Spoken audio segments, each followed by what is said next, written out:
morning, everyone. Welcome. You've made it to Creative Mornings Sacramento. Ever wonder what it's like to chat with light beings or get a cosmic nudge from the universe? That's Brett Blackburn's everyday world. She's a psychic, healer, and channel who's been tuning into the unseen for over 20 years. She's known for making the spiritual feel approachable, grounded, and even fun. Are you curious about your own abilities? She loves teaching others how to develop their psychic senses and deepen their connection to their higher self, because this wisdom isn't just for the few, it's in all of us. So welcome, Brett.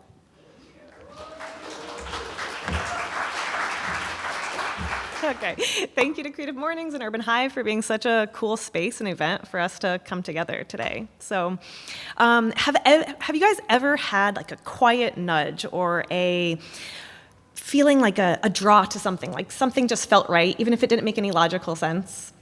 Well, that's what we're going to be talking about today. We're going to be talking about something that lives inside of us all, something profoundly powerful, and something that's often overlooked, your intuition. So, I believe your intuition can be your greatest mentor. It's always guiding you if you're willing to listen. And in a world that's constantly pulling us outward for answers, I invite you inward, because everything that we are looking for, clarity, confidence, direction, love, even deep healing, starts with your connection to yourself. So today we're going to explore what intuition really is, how it relates to your psychic abilities, what blocks your clarity, and how you can feel more connected to that quiet space within. And then we're going to all do an exercise together that's going to help you feel more grounded and open and connected. And by the end, my hope is that you'll know more about your intuition, but also inspired to trust it and possibly let it lead you in more areas of your life. So yes, my name is Brett Blackburn, and I'm a psychic, healer, and channel with 20 years of experience, and I do psychic readings to help people navigate their life with more clarity, and I also teach other people how to develop their own psychic abilities and just deepen that inner connection with their higher self. So I want to begin with this, that there's infinite divine guidance and information available to all of us, and the key is learning how to access it. And you can access it by going within and finding this place of stillness and neutrality. And this sometimes means disconnecting from your mind and your emotions and connecting with your higher self.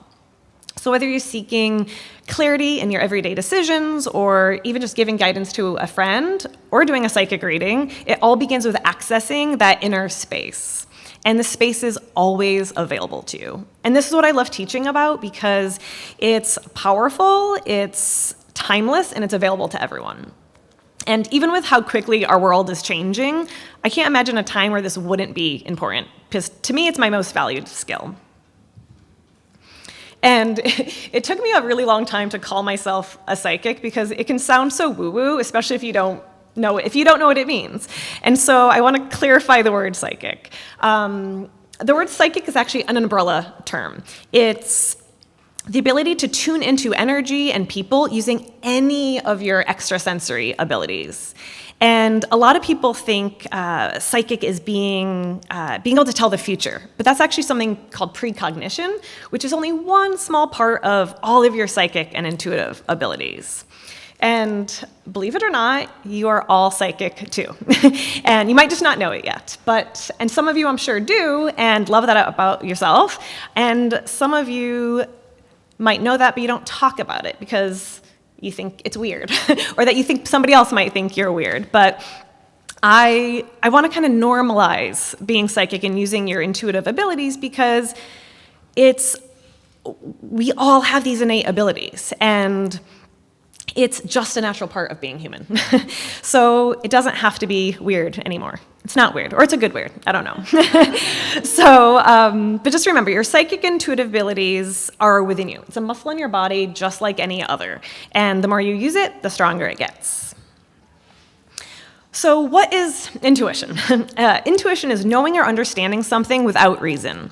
And it's often related to having a hunch, a gut feeling, an instinct, or even just a subconscious knowingness.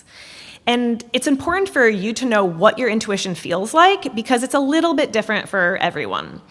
But again, the more you use it, the more you'll be able to notice it as your intuition.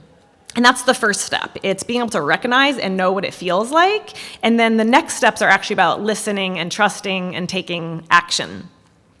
So how you can recognize your intuition is first knowing how it feels. So intuition can feel calm, light, neutral. It just usually feels subtle, like a gentle guidance or a sense of direction or knowingness. It can even feel just like a slight tingle, just enough to make you aware of something.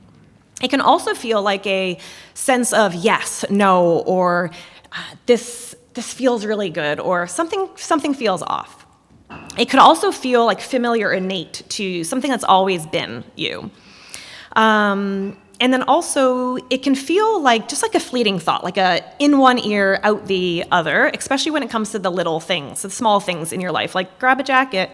And then for the bigger things in life, it's more of like a deep knowingness. And that deep knowingness doesn't really go away until you take action. So whether it's for the small things or the big things, it's helpful to notice the subtleties. And it's not your intuition if it feels like an emotion. If it feels like fear or worry or even wishful thinking, that's not your intuition. It's also not your intuition if it feels heavy, forced, abrasive, or judgmental, or if you're questioning your deservingness. And it's also not your intuition if you can recognize it as somebody else's information or the voice of your own inner critic. And sometimes it can be tricky to tell the difference between your intuition, your emotions, and other people's voices and projections. But again, the more you tune in, the easier it becomes to recognize what your intuition really feels like. So what you can do is notice where and how you feel your intuitive guidance in your body. So fear and worry often sit in your lower belly, your second chakra. And logic and past experiences often sit in your mind. And intuition can feel more like a gentle nudge, either in your third eye, a warm kind of feeling in your gut. This is your third power, your power center, or a nice warm feeling in your heart. Or it can also feel like a calm knowingness that just surrounds you. So be conscious and curious of how you receive your intuitive information. And notice how it feels, where it comes from, and then write it down when you're not sure. And you can always go back to it later to check in once things have played out. And when you can start telling the difference between your intuition, your ego, your emotions, and other people's input, then you can actually start trusting it. And the more you trust it, the more you feel confident taking action on it, which is the hardest part, but we'll get into that too. But so here are some common ways that your intuition shows up in your daily life. So raise your hand if any of these sound familiar, if you guys have experienced these. So have you ever just known who was calling before you picked up the phone? You knew it was your mom, you knew it was just something you were just thinking about? Yeah. Or have you ever had a strong feeling not to go somewhere, maybe to a party, a trip, or just your regular route, and later you're like, oh my gosh, I'm so glad I didn't go. Or maybe even just got like a big yes or no about a house, a job, a relationship before your mental mind could weigh in. Yeah, so those are the quiet ways our everyday intuition speaks to us. And it's always whispering, but the key is learning to stay clear and open and ready to actually receive it. But here's an example of when I was not clear, open, and ready to receive. So one morning I was rushing around the house to get the kids ready for school, and I heard that little voice, the little intuitive voice say, grab a towel. And my mental mind immediately took over and was like, you don't need a towel. And as soon as I got into the car, I spilled my coffee. And I was like, okay. So in that moment, I got the intuitive message, but I wasn't grounded, I wasn't connected to fully receive it without letting my mental mind take over. And I feel like those are the kind of things that happen to us all the time because we often prioritize our mental, logical mind, which can override that quieter voice of intuition. But the good news is that you can rewire that. You can rewire that pattern by practicing, by noticing that nudge, trusting it, and taking action on it. And imagine if we had learned this from when we were kids. What if we were taught to trust those subtle nudges, to slow down, to tune in? Think of just how much more confident and self-connected we would all be.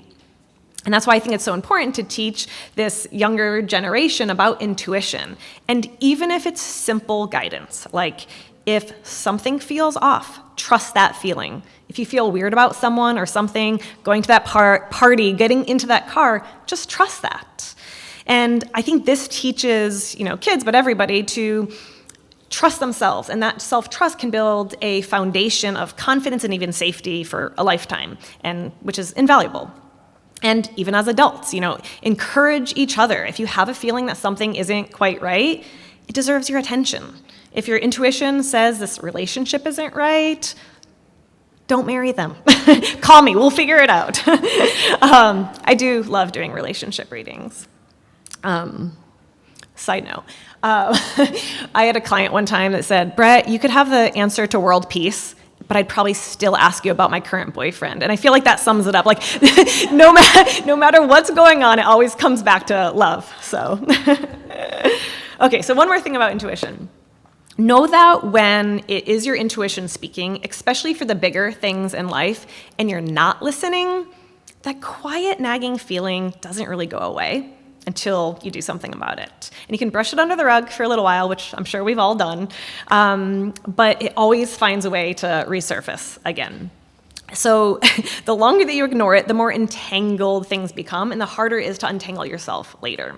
So for example, for a friend of mine, she knew that her relationship wasn't quite right, but she pushed that knowingness away for a while because she didn't want it to end. She didn't want to make a change. And years later, she found herself, of course, in navigating a breakup, shared home, mutual friends, and all the layers that, build up in between. And she told me, I knew it back then, but I just didn't want to believe it. And so I feel like that stuff also happens all the time. But that's why it's key to listen and trust and take action on the early nudges, because they're always pointing you towards a smoother path.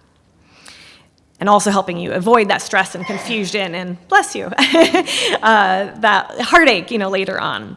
So, and why this works is because your mental mind sees things from a limited perspective, and your intuitive mind sees things from a higher, broader perspective and takes things into account that your mental mind does not know yet. And so sometimes we need to also clear our mental minds to help us actually access that higher perspective. And we'll also get that to it in a minute also. But to wrap up intuition, your intuition isn't just another voice. It's a wise inner guide that's always steering you on your highest path. It's one of the most powerful allies you have. And so as you practice listening to your inner mentor and deepening that connection, you might notice how your intuition communicates with you. It might be through images, words, feelings, and knowing. And these are what we call clear abilities. And understanding them helps you recognize and trust your inner guidance even more. So we're going to go a little deeper into clear abilities. So clear abilities are all the ways you receive information outside of your 5 physical senses. So there's clairvoyance, which is clear seeing. So it's your ability to see images, auras, visions, pictures in your mind's eye.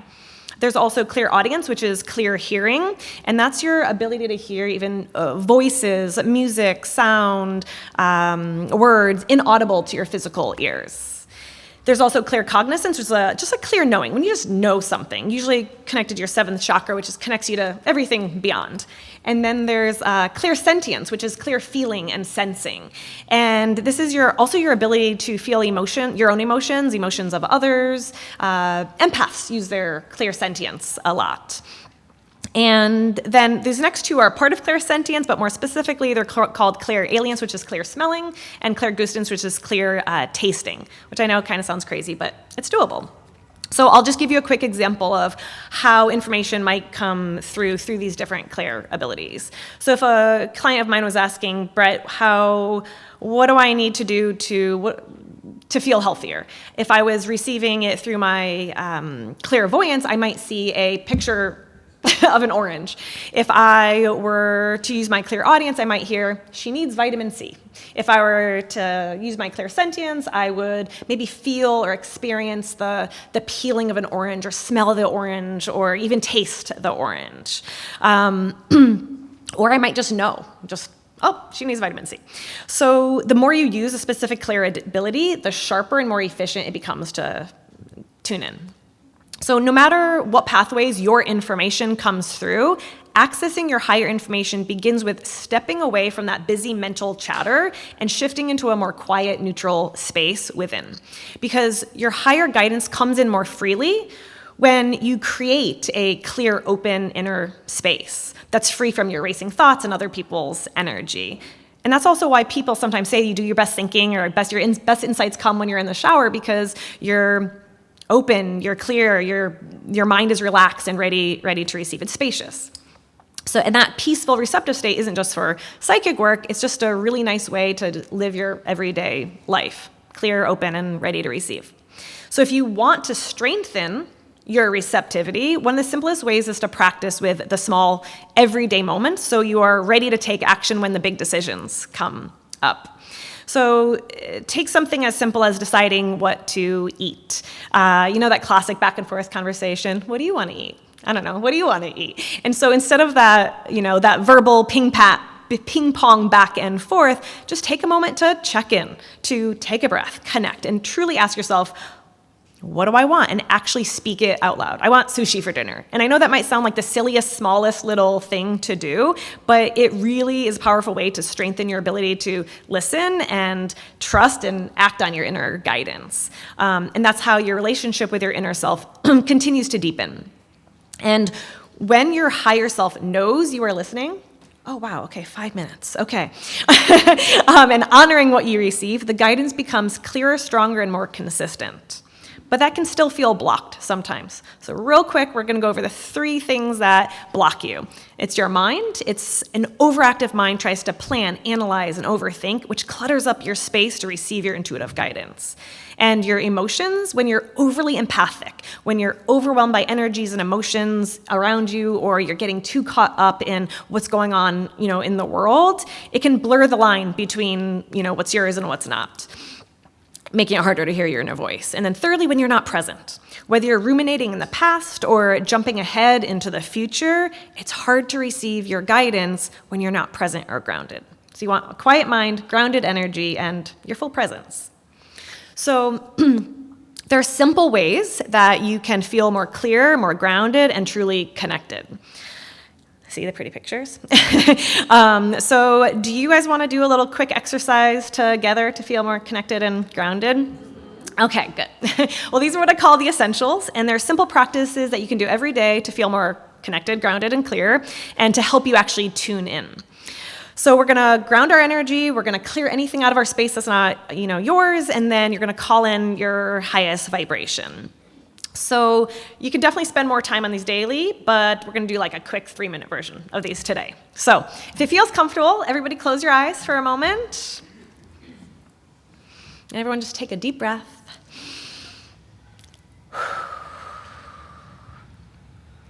So at the base of your spine, visualize a beam of light. See it strongly connected there to your body, between your legs. This is your base, this is your first chakra. See this bright beam of light moving down from your body, through your chair, down through the floor, the ground, all the way connected to the core center of the earth. And then know you are grounded in present time. Now draw your attention to the space around you, about an arm's length distance all the way around you. Above you, below you, to your sides, in front of you, and behind you. This is your aura. You only want your energy in your space. So take a moment to see or sense if there's anyone else's energy in your body or space, or even an experience or scenario that might be lingering in there. Maybe there's a feel or a color to it. Take notice of that. And with your next inhale, gather up all of that energy. And on your next exhale, visualize yourself releasing all of that energy. You can even see it being vacuumed up into the skies. It's being pulled out of your space. And know it's being recycled and sent back to wherever and whoever it belongs to. And this actually gives others a healing as well. Now we're going to do one more thing. Now that you have a cleared space, you want to refill your space with your highest vibration. You can say these words to yourself. I call back my energy from all time, all people, all places. And see and feel this energy, a bright light coming towards you. Feel the top of your head opening up and see a beautiful golden white light pouring into the top of your head. And with each breath, see and feel this glowing energy filling up your entire body from your head to your toes, through your chakras, muscles, bones, organs, and continue to breathe in this beautiful energy. Feel it and see it moving outward from your body, out into your aura, glowing all around you. This is you glowing your highest vibration out into the world. And take one more breath to fully embody this energy in and around you. And then open your eyes when you're ready.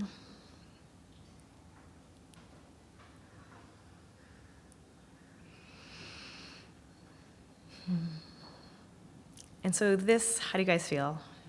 Feel calm? Good. Okay, good. So this is a great way to connect with yourself and set your energy for the day. So as we close, I just want to bring it back to this. You have a divine guidance system that's always aligning you with your best and highest path. And when you allow your intuition to be your greatest mentor, you feel clearer, more confident, and more deeply connected to yourself. And life begins to unfold with greater ease. So thank you for letting me share with you guys today. Thank you so much.